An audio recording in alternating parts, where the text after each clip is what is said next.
Hello, everyone. This is Tamara, also known as T Lotus, and welcome to my pregnancy video journal or vlog. I've been toying around with the idea of doing a video journal for this pregnancy for a few weeks now and decided to get started. I'm at the beginning of my second trimester, and so what better time than to start now? Um, I wanted to give a little bit of my TTC history, which is trying to conceive, and so you can know a little bit more about me. First, I'm 38 years old, and I am a mother of four handsome boys, ages 19, 16, 11, and 8, and I've been married for 16 years. Um, and last year, I'm also a sign language interpreter, and I love my job. I love my profession. I had the opportunity to work on a cruise last year. Yay to all my Mariner of the Seas interpreter friends out there. Hello. Um, so I had a chance to work for a week on a cruise to Mexico, and it was a wonderful, exhilarating experience. One of the things that I did while I was out there was interpret um, like a show on an excursion. It was like a tortilla making contest, amongst other things. There were other things that were interpreted, but I remember interpreting this tortilla making contest where they had three contestants and three prizes or four prizes.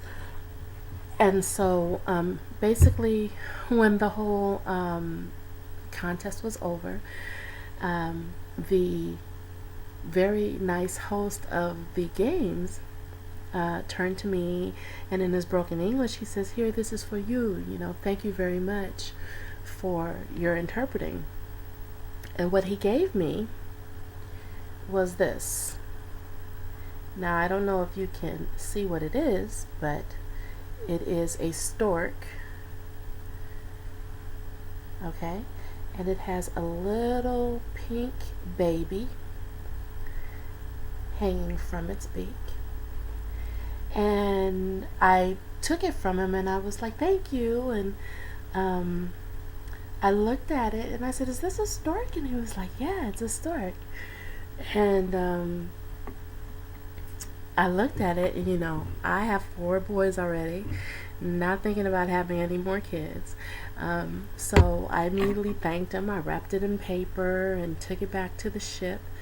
And then my roommate at the time, who was newly married with no kids, I said, "Well, here you go. Here's something, maybe some good luck, bring you some children." Well, she didn't want it, and I tried to give it to a couple of other people who didn't want it as well. So I ended up taking it home, and I thought it was pretty funny. The day that we got back from the cruise, I realized that I was late, and you know what I mean by late. So I was late, and uh, my father-in-law picked me up, and instead of going to straight home, I asked him to take me to the 99-cent store so I could buy a couple of those cheapy home pregnancy tests. So I bought about 3 or 4 of them. And when I got home that day, I took those tests immediately. When I got home, I kind of said hi to the kids and didn't even get to the bedroom yet where my husband was. I went straight to the restroom, took the tests. They all came back positive, positive, positive. Took a deep breath and went into the room. And I said, hadn't seen my husband in a week, and I was like, "Hi, honey, I'm pregnant." So that was the story of that. It took us a while. We were in shock. It took us a month or so, about 4 or 5 weeks, to really get used to the idea, because I, had been protected for many, many years and was in the midst of changing that protection. And in between that time, I guess we got pregnant, and it was the last thing on my mind. So once we got over the shock, we got excited, and I told the boys and told all my friends and announced it on Facebook. Told my family, my in-laws, my parents, my mother. My father has passed away now. just really excited about the whole thing. And then came my first ultrasound, which was at around 7 weeks, 6 or 7 weeks. And they couldn't find a heartbeat, they could only see a yolk sac. And I was a little discouraged by that, but they were like, we're going to give it a couple of more weeks.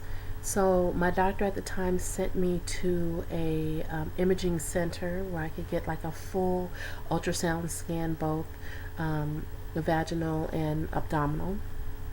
And the technician at that time didn't really want to say anything, but she said, well, you might be, a few weeks off. It's still too small to see, or whatever, whatever. 2 weeks after that, I had another scan. Nothing. No heartbeat, no fetal pole, nothing, but just the gestational sac and what looked like a yolk sac on the inside, but no baby.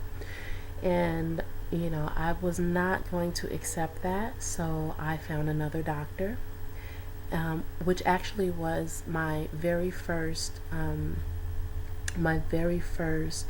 OBGYN here in California. She delivered my 16-year-old and my 8-year-old. So I went back to her. Again, she gave me the scan and basically told me the same thing. And at this point, I'm really getting frustrated. I'm getting upset.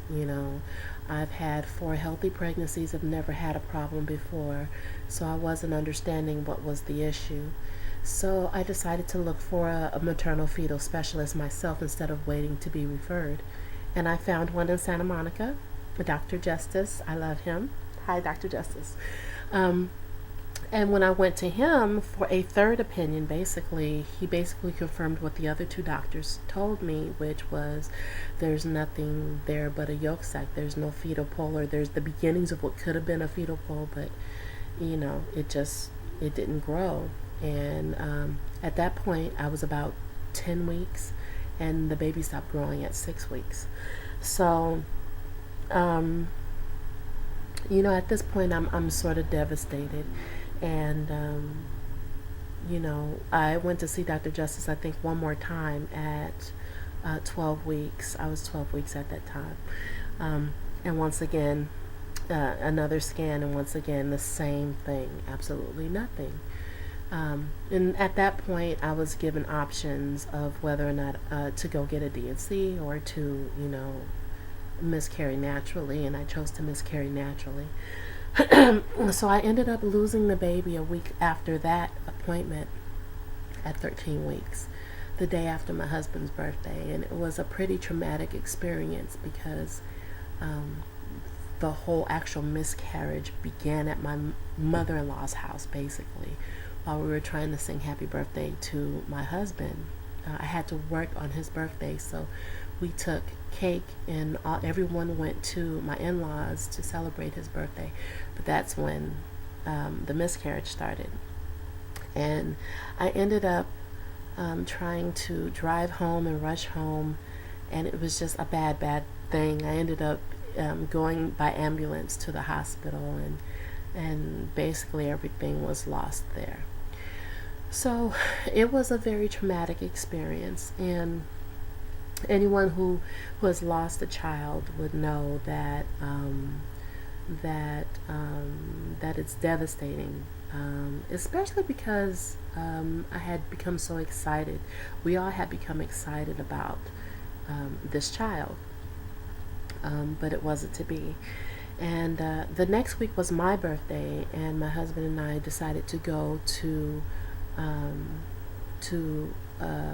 like a casino resort here in California, just to get away for a couple days. We had planned this all along, and I didn't want to go after the miscarriage, but he convinced me, and we decided to go, and I'm glad we did. We talked, and while we were there, decided that when my body was ready, that we would try again. So I see that my time is nearing 10 minutes. So what I'm going to do is stop the story here, and I will pick it up with a part 2 of my TTC story. Thanks for watching.